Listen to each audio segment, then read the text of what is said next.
Good evening. If you've ever seen National Lampoon's Christmas Vacation, I feel like Chevy Chase right now. Sorry about the elevator. It was working about 35 minutes ago. It's not working now. But thank you for making the trek up here and being here for our show. Good evening and welcome to the 19th annual Riverside Township Radio Players Christmas Show. My name is John Gelsomino, and we're presenting two holiday shows from the golden age of radio tonight. An episode of Richard Diamond, Private Detective, and The Whistler, plus a couple of surprises along the way. We've already had some surprises. First up tonight, Richard Diamond, Private Detective. Dick Powell starred in a radio series as a lighthearted detective who often ended the episodes singing to his girlfriend, Helen Asher. Regular cast members included Virginia Gregg, Ed Begley, Arthur Q. Bryan, and Alan Reed. It began airing on NBC in 1949 and lasted for 4 years, and it actually later made its way to television.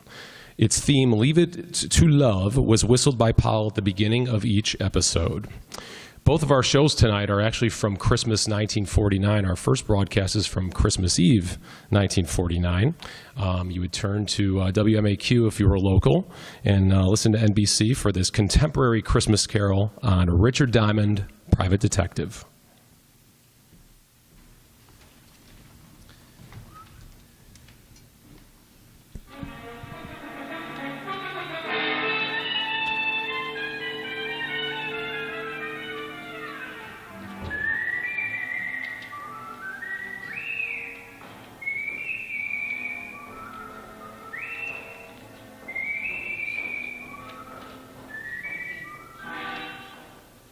Here is Dick Powell as Richard Diamond, Private Detective.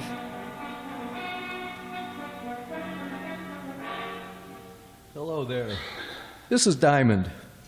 Well, it's Christmas Eve, and every year about this time, my business takes a big nosedive. People usually pack up their troubles and start unpacking colored lights and Christmas tree ornaments. So tonight, instead of telling you about one of my hair-raising exploits, we're going to tell you a Christmas story. So, with apologies to Mr. Charles Dickens, we'd like to bring you an adaptation of one of his most famous stories, The Christmas Carol. Now, I'd better explain something first. This version isn't exactly the way you heard it many times before, because the particular type of characters I usually get mixed up with, this story is written to fit their talents and characteristics. Different from the Dickens originals, certainly, but we feel that this story could easily happen today, anywhere. Like maybe right here in New York on a little side street just off the Bowery. So now I'd like to introduce our characters. Mr. Ebenezer Scrooge will be played by my good friend and guiding hand in the 5th Precinct Homicide Division, Lieutenant Walter Levinson. Walter? Otis. The character of Jacob Marley will be played by one of my dearest friends and constant companions. Hey, Otis, that's you. Who's Otis?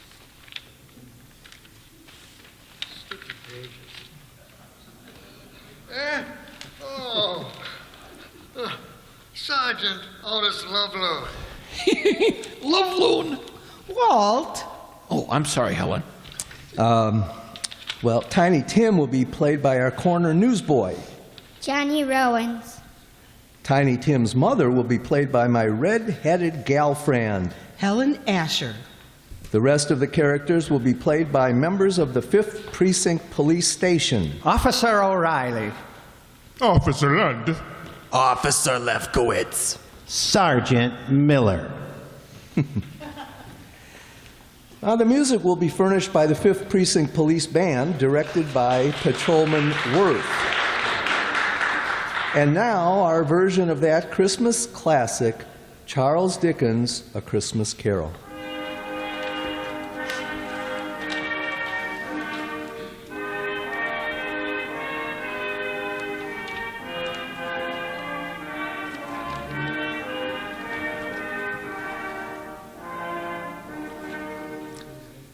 Once upon a time, there was a nasty old guy named Ebenezer Scrooge. He was nasty, all right. He didn't like anything, except maybe all the dough he could get his hands on. Scrooge had a little business that he started with his partner, Jacob Marley. The outfit was known as Scrooge and Marley Loan Company. But one day, poor old Marley just up and keeled over. So the boys along the big street gave him a nice funeral, and old Scrooge took over the business. Well, Marley had been dead for 7 years, and Scrooge lived alone in his little room over the office. And for a hobby, he hated everybody. He had a young guy working for him by the name of Bob Cratchit. Bob had a wife and 4 kids and made just enough to make ends meet. Scrooge used to ride him all the time. When it got so cold the polar bears complained, Cratchit would turn on the little heater, and Scrooge would say, Cratchit, what do you think you're doing? Turning on the heat, that's what I'm doing. My fingers look like popsicles. Well, I don't care if they come in 6 delicious flavors. Every time you turn on the heater, it costs me money. Business is not good, so get back to your work and turn off the heat. Oh, now look, Mr. Scrooge, I'm freezing. Now, this pen ain't guaranteed to write under ice. I'll tell you once more, get back to your work. Okay, Mr. Scrooge. I don't know why you worry about business. Why not just put up a sign? Turn the joint into a skating rink.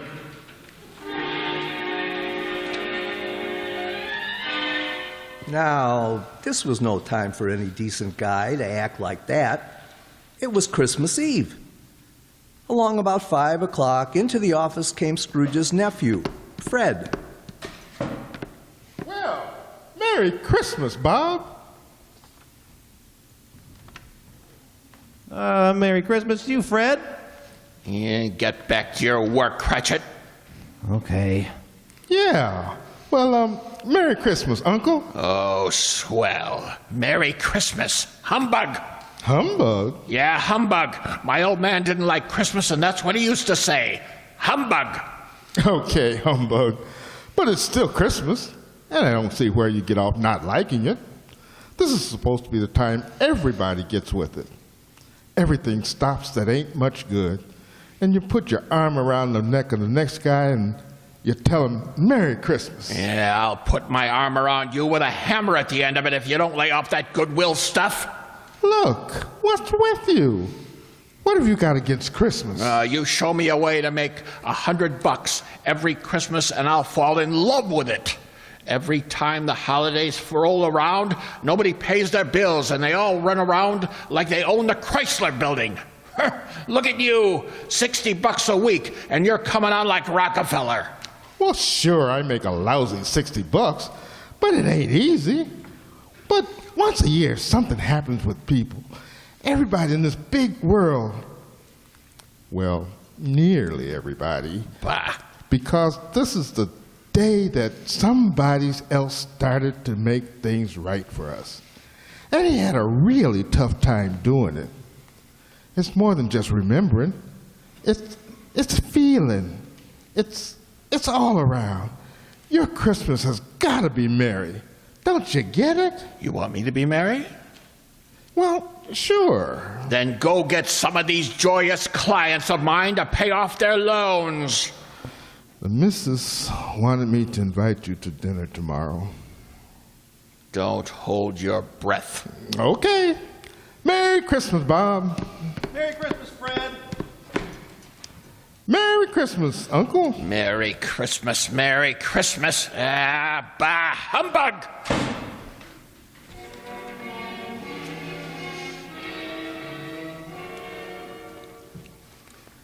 Late that evening, Scrooge went upstairs to his room, the room where Jacob Marley used to stay. It was dark in the little hall, and when Scrooge reached for the door, he looked up at the big brass knocker and saw... Holy cow! I could have sworn that was old Jake Space in the knocker. I must be working too hard. So in he went, a little shaky after seeing Jake Marley's face, but he just passed it off his nerves. He closed the door and locked it, then went over and sat down in front of the fireplace. He got a fire going and started to relax. But every tile around the fireplace started looking like Jake Marley's face. Oh, now come on, Eb, old boy. You gotta get a hold of yourself. This is ridiculous, and I haven't touched a drop in weeks. He got up and walked around the room a few times and went back and sat down again. He stretched, rested his head on the back of the chair. From somewhere, a bell started chiming, and Scrooge sat straight up in his chair.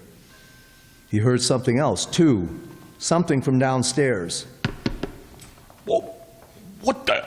What is that? What's going on? Who's that? Come on, who's out there? All of a sudden, it came right through the wall. Marley! Jake Marley! Oh, no. I've got to stop eating lobster. Oh, it couldn't be. Hey, what's with you? Who are you? Jake Marley. Who else? You're dead. The deadest, but nevertheless, Jake Marley.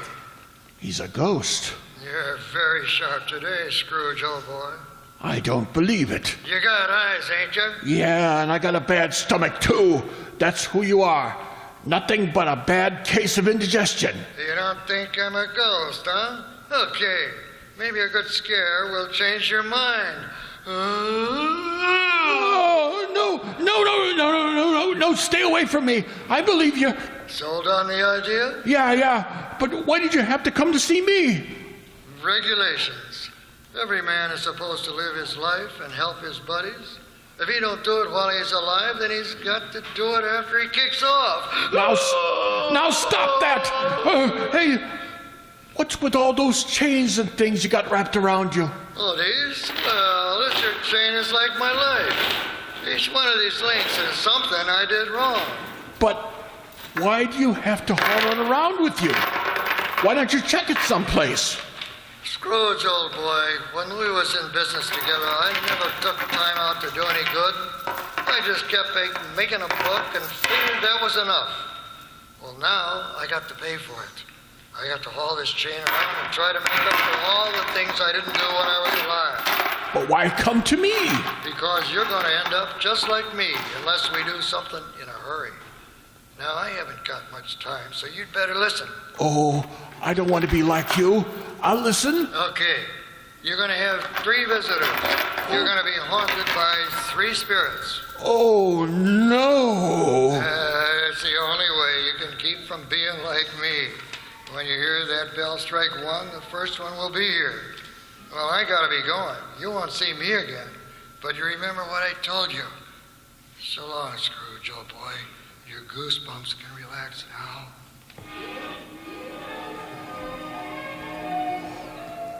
After the ghost took off, Scrooge just refused to believe it. Ah, nuts! It's ridiculous. Humbug! Then he climbed into the sack and was soon snoring up a storm.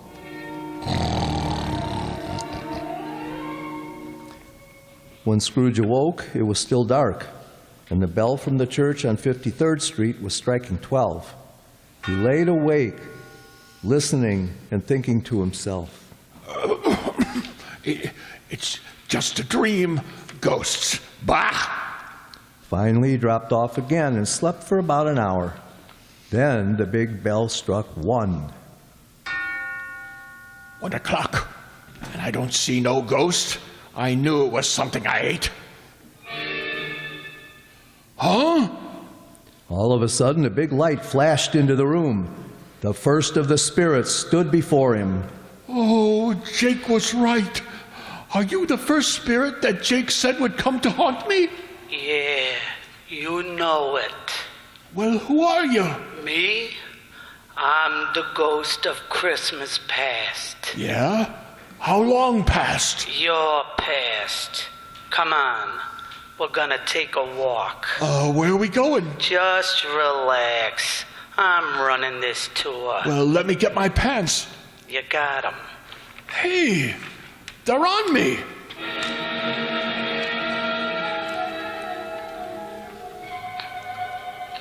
With that, the ghost of Christmas past grabbed Scrooge by the hand, and they both flew out of the window. Scrooge nearly lost his upper plate. But before he could yell for help, He was standing in front of a dirty, ramshackle old tenement building. You know where you are? Sure I know where I am. This is where I was brought up. Even the garbage cans are the same. Yeah, you had pretty tough time when you were a kid, didn't you? The toughest. I wasn't a very big kid, and the rest of the kids in the neighborhood were. I had more black eyes than a crow. You want to go in? What for? To see your folks. My folks died a long time ago. They're in there now. Come on. Well, the ghost took old Scrooge into the building and showed him a Christmas years past when he was a child with his family. Sure, it was tough living in two little rooms like that, but Scrooge remembered how wonderful it was. Hey, what's the matter, Scrooge? Huh? Oh, got something in my eye? You were pretty lonely when your folks, well, when they... Yeah, there was a young kid that came around earlier this evening and sang some carols. I wish... Yeah. What do you wish? Oh, nothing. Come on. I want to show you another Christmas. The Spirit showed him another Christmas and still another. And no matter how tough Scrooge remembered his childhood had been, it always seemed that Christmas was wonderful. Then the Spirit took him to a building down by the river where Scrooge got his first job. They went inside, and seated behind the desk, Scrooge spotted... Fezziwig! Well, I'll be darned, it's old Fezziwig alive again! And there's Dick Wilkins. He was a good boy. We got along great. He liked me. Okay, everybody. It's Christmas Eve. You can knock off and have yourselves a good time. You better lock up, Dick. Sure, right away, Mr. Fezziwig. Hey, don't look so unhappy, Ebenezer. It's Christmas. Come on home with me and tear into a big turkey. Are you all locked up, Dick? Yes, sir. Ready, Ebenezer? Yes, sir. Okay, let's go. And a Merry Christmas, you two. Thank you, Mr. Fezziwig. Merry Christmas. Then the Spirit took Scrooge over to Fezziwig's house, and they saw the wonderful party that Mrs. Fezziwig had gotten together. Scrooge watched and remembered, and the Spirit said, Wasn't Fezziwig a stupid, sentimental old goat? Oh, yeah? Well, let me tell you something. He was a great guy, he was, What, Scrooge? I was just thinking about Bob Cratchit, who works for me. I think I'd like to do something for him. He's got a wife and 4 kids. Is that right? Yeah, 4 kids. Come on, I've seen enough. Okay, but you gotta see these things if you want to get squared away. And believe me, brother, you need squaring away. Let's go home, Scrooge. Before he knew it, Scrooge was back in his little room, and the Spirit was gone. Scrooge was pretty beat as he climbed into bed and dropped into a heavy sleep.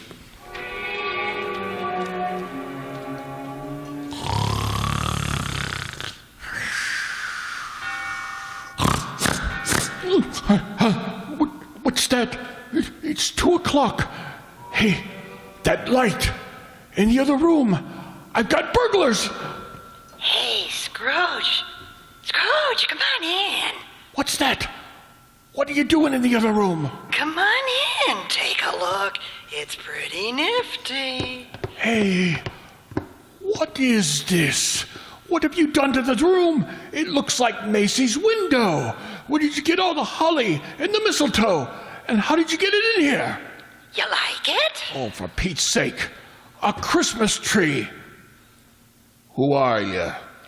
The ghost of Christmas present.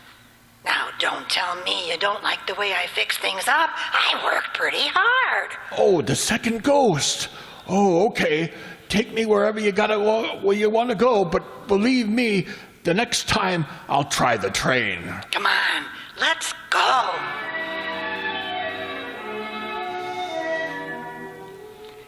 And now, what do you see? I see bright colored lights. People having a lot of fun. Kids on sleighs. See that building over there? The one with the big wreath on the front door? I got 20/20. That's where Bob Cratchit lives. He works for me. Hey, look, there's Bob now. Yeah, he's going into the house, up all those stairs to the 5th floor, and he's got his little boy on his back. Tiny Tim. Yeah, got polio last summer. Pretty sick little boy. I know.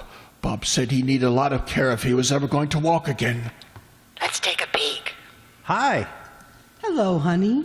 You and Tim have a good time? Best, didn't we, Tim? Yeah, Dad. We watched all the kids on the block on their sleds. Mom, will I ever be able to ride a sled? Of course, Tim. Won't he, dear? Sure thing, Roughneck. Next Christmas, you'll be out there doing belly whoppers with the best of them. Dad, what's the matter? Your eyes, they're all wet. It's nothing, Tim. I just got some snow in them. Want some? Want some dinner, Tim? Oh, Mom, stew for Christmas. I'm sorry, Tim. Oh, that's okay, Mom. I like stew. Bob, will you please say grace? Can I say something first, Mom? Of course, Tim. What would you like to say? God bless us, everyone.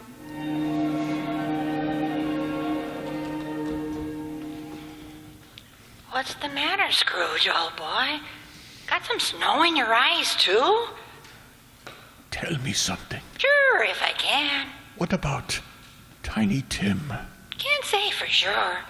But if his old man makes enough money next year to get the right doctors, little Tim will get along just fine. But times are tough. Aren't they, Scrooge? Yeah.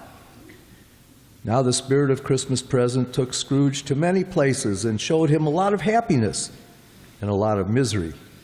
And finally, back to his little room, the spirit was gone. Oh, I don't know whether I can take much more of this.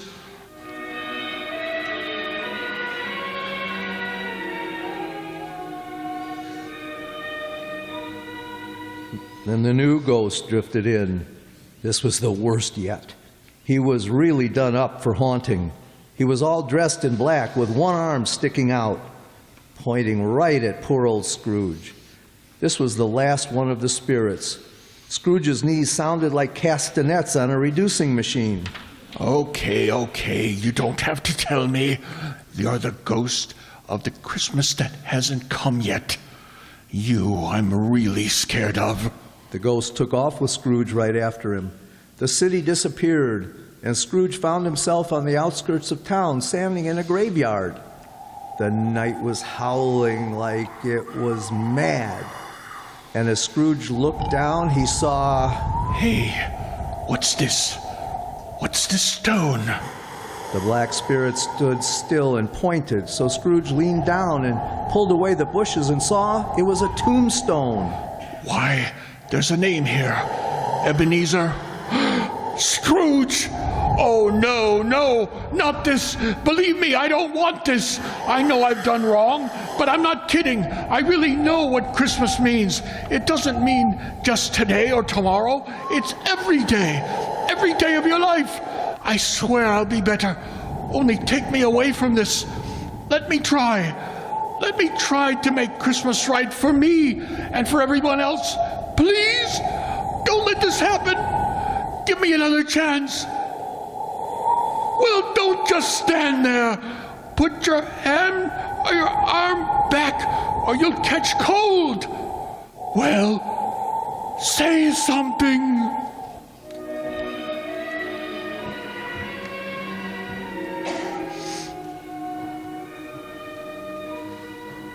Suddenly, Scrooge dropped to his knees and reached out to the spirit. But something happened. The spirit started to shrink. Then it collapsed. And when Scrooge looked up... What the... My bedpost. My own bedpost. I'm home. Oh, thank goodness. I lived the past, the present, and the future, and now I'm home. Hallelujah! Spirits, wherever you are, believe me, from now on things are going to be different. Oh, yeah. And thanks. Paper! Morning paper! Hey, boy! Yeah? What day is this? It's Christmas. What's with you? Christmas? Oh, boy, oh, boy, oh, boy. I haven't missed it. The spirits did it all in one night. Boy! Yeah? Oh, it's you, Mr. Scrooge. How many papers have you got? I don't know. Why? Well, here's $5. Throw them away and go have yourself a Merry Christmas. Gee, thanks, Mr. Scrooge. And a Merry Christmas to you. Yeah. Hey, boy, say that again. Thanks? No, the other. You mean Merry Christmas? Yeah, that's it. Merry Christmas.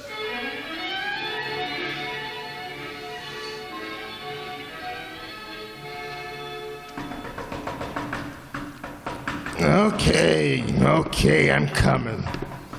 What's the matter with you? Can't you see the store's closed? Look, mister, this is Ebenezer Scrooge? Merry Christmas, Barney. Hey, you've been drinking. Not a drop. Well, what's the matter with you? Are you not going to wish me a Merry Christmas? Wish you? Oh, sure. Sure. Come on in. Wife's upstairs with her mother, but I got a bottle in the back. I think maybe you'd better have something strong. The grocery store's closed, but you could still sell me a turkey, couldn't you? Well, I don't know. You got a couple that'll just go to waste. What do you want a turkey for? You've been eating at the automat every Christmas for the last 7 years. It's not for me, but nevertheless, I've been invited to my nephew Fred's house for Christmas dinner. Well then, who's the bird for? Bob Cratchit. You know, the young guy that works for me. Yeah. How much you gonna charge him? Here's $20. That ought to be enough for the bird. No, it ain't worth that much. Hey, you sure you ain't been into something? Well, if it's too much, give the rest to your kid and have him deliver the turkey to Cratchit's house. Huh? Here's the address, and don't tell Cratchit who sent the thing. Okay. Merry Christmas, Barney! Yeah, Merry Christmas.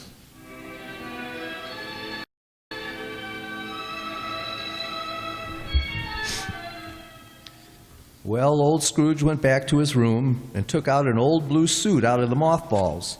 He shook it out, put a few creases in it, and went out into the street. The old boy was really with it. Everybody he passed, he greeted them with, Merry Christmas! Merry Christmas! Merry Christmas! Oh, Merry Christmas. Merry Christmas! Merry Christmas! Scrooge went to church and gave a large donation, and Father McCarthy nearly forgot his sermon. Then Scrooge went out into the street again and down into the Bowery. Oh, God bless you, son. Merry Christmas. Isn't it, though? He kept walking and having a great time. Later that afternoon, he arrived at his nephew's house. Well, what the? Merry Christmas, Fred. I've come to dinner. Oh, my gosh. Here, I brought you some presents. Oh, my gosh. Now, don't thank me. It's Christmas, remember? Oh, my gosh. Next morning, Scrooge was early at the office. If he could just catch Cratchit coming in late. And he did. Bob was a good 21 minutes late. Cratchit! Oh, no. You're 21 minutes late? Yeah, I'm sorry, Mr. Scrooge. I had a big evening last night. You did, huh? You know what I told you if I caught you fancy-footing in here again late. Okay, so I'm canned. You think you got it coming? I'm too tired to argue, Mr. Scrooge. Jobs are tough enough, and I hate to lose out on this one, but I'm just too tired. A raise would help, huh? That's the silliest question of the year. Then you got it. It's in that envelope. Well, Yeah, and maybe after we see how the funds are, we can do something about Tiny Tim. I don't get it. A raise? You want to do something about Tim? I don't get it. Sure you do, Bob. Haven't you heard? It's Christmas. Now go on home. Take the day off. Oh? Take the week off. Come back when you feel like it. Merry Christmas. Mr. Scrooge? Yeah? Merry Christmas.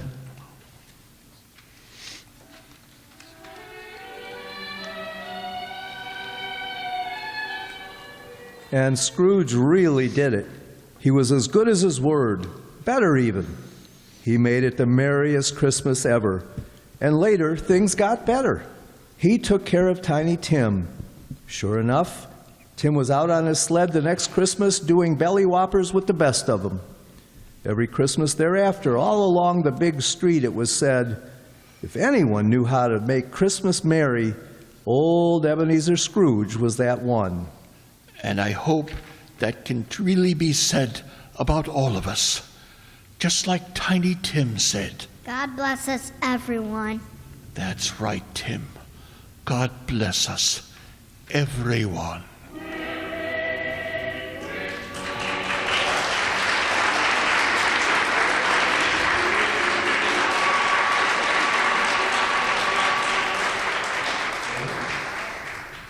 Oh, Rick, Yes, Helen?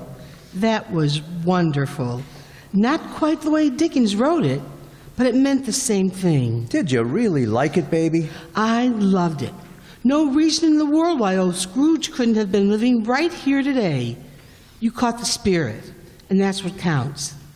How did you like it, Walt? Rick, I gotta hand it to you. It was really great. Oh, Lieutenant. Yeah? What is it, Otis?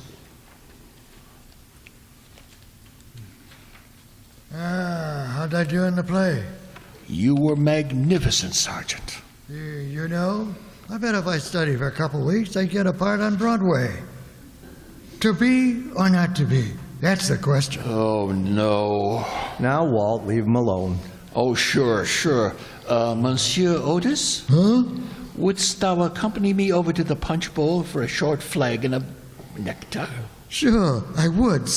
See you later, Helen, Rick. Yeah, come on, Barrymore. Let's see if the punch bowl fits your head. Oh, aren't they lovely? You want something to eat?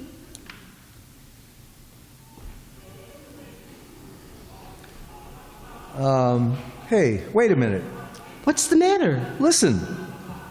They're out here by this window. Yeah, come on. Let's go listen.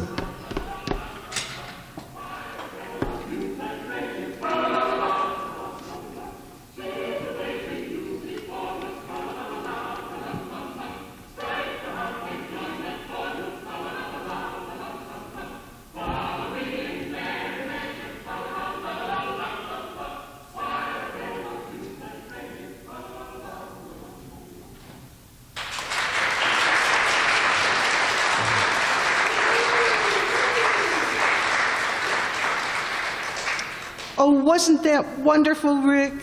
Oh, it sure was. Rick, sing something with them. Oh, no, honey. I don't want to louse up the end. Oh, please, Rick. Come on. Oh, come on. Oh, all right, all right. I'll tell you what I'll do. Everybody usually sings Christmas songs about snow. I'm going to sing one about sunshine. It's called Mele Kalikimaka. Mele Kalikimaka? Yeah, it means Merry Christmas in Hawaiian. In Hawaiian? Sure, it's a brand new song. They love it over there, and we love it here.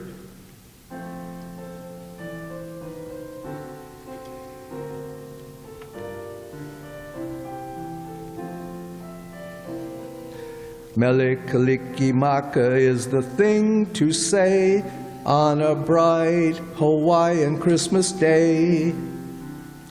That's the island greeting that we send to you from the land where palm trees sway. Here we know that Christmas will be green and bright. The sun will shine by day and all the stars at night. Mele Kalikimaka is Hawaii's way to say Merry Christmas to you. Rick. Merry Christmas. Yes, and a Merry Christmas to everybody.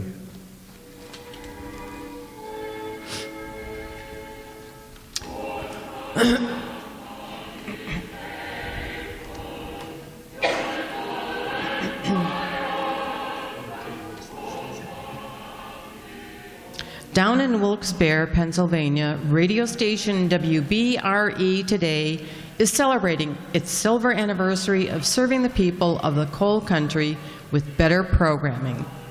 From all of us in Hollywood, congratulations to NBC affiliate WBRE on 25 years of broadcasting and best wishes for another 25. Dick Powell, as Richard Diamond, private detective, will return to the air on a new day and time, Sunday, January 15. Till then, this is Edie King relaying our best wishes for the holiday season.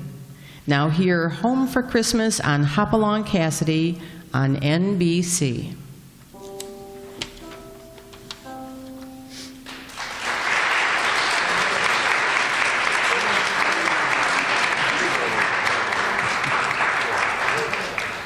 Let's meet the cast of Richard Diamond, Private Detective, and it's a big one. Officer Lefkowitz and the surprised newsboy was John Byhan. Officer Lund, nephew Fred, and Barney was Andre Dixon. The cheerful woman was Nell Brennan. Officer O'Reilly and Fezziwig was the always joyful Jacob Palka. The first spirit to warn Scrooge was Allison Byhan. The second spirit Scrooge encountered was Ellie Babka. Tiny Tim's mother and Helen Asher was the always warm Sue Kaczynski. The man on the street, Dick, Sergeant Otis Love Loon, and Jacob Marley were all played by Herb Thompson. Lieutenant Walter Levinson and Scrooge were played wonderfully by Tom Duggan.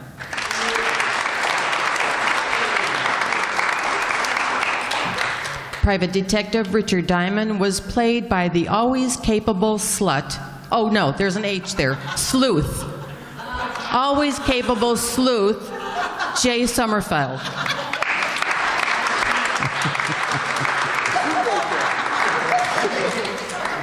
Our sound effects, jingles, and the now properly compensated Bob Cratchit were provided and played by the multifaceted Marty McNulty. The newest member of our cast playing Johnny Rowans, and of course, Tiny Tim, the son of Bob Cratchit. He appropriately is the son of Marty McNulty, Paul McNulty.